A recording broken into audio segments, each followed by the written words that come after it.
start from closed guard, all right? And one of the things I want to cover is just being effective in your closed guard for MMA, because what you don't want to be is like this here, where there's a lot of space, my guard's kind of relaxed here, he's got a lot of position to work, he can strike really effectively from here, okay?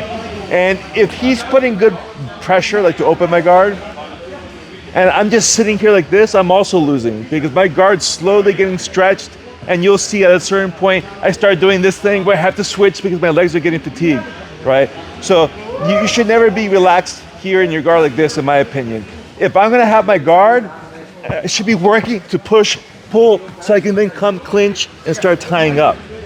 So that's why even if you're staying strong, like stay really strong with your base here, and start doing this, I'll start being able to create space and making them fall through. All right, so very first thing I want to cover here is just getting into an overhook clinch, right? Where if I'm here, I start to pulse a little bit, wrap over, I'm gonna go really tight with the overhook and try to bring my elbow over my rib cage.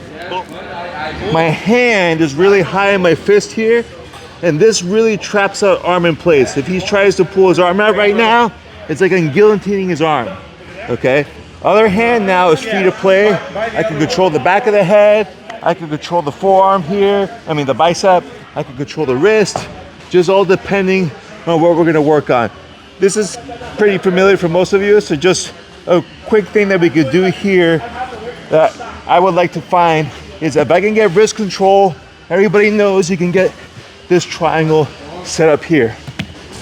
So when you grab the wrist, instead of feeding this triangle, I'm gonna feed my other wrist, okay? So I'm doing this, he's worried about this triangle, maybe he closes in, now I bring my hands together and I'm gripping from over the top here and pinning. Move a little bit over there. There you go. So I'm pinning from the top here. Now it's much harder for him to free this arm, okay? In addition, I'm not gonna leave my leg out like this. Once I get this pin, I'm gonna come over the shoulder. Okay, so this is now, especially for MMA, a very effective pin here. He has no hands to defend, okay? And if he gets desperate and pulls the arm out, now he just put himself in the triangle. If he gets desperate and pushes in, push this arm in, now he gets into a bent arm lock, right? So it's a lot of trouble for him. So again, first thing, I never want the guy comfortable here. We use my guard, I can push, pull, I can pull the hands, boom, get him to cave in. Deep overhook, head control, at least here I know I'm safe. There's no real good strikes for him here. Start bumping, notice how I use my elbow here to lift, get my knee under his armpit, because now I can start threatening this triangle here. Okay, again, I can feed this triangle this way, or pass to my other hand. Catch, boom. And it doesn't have to be all at once. I can step in this way, climb up, boom. Now I have him trapped here.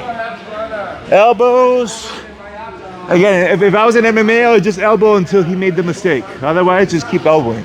Okay? If the arm goes under, again, we get our triangle.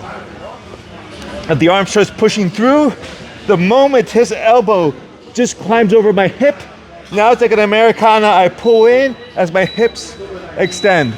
So it's both, okay? If he shot the arm all the way through, now we just go regular arm bar. Any questions? Let's do it on 3, ready? 1, 2, 3, whoop. Thanks for watching the video. If you enjoyed it, please like, subscribe, and hit that notification bell so you'll be notified of all of my latest videos on YouTube. But really the best place to find all my content is my website, davidmma.com.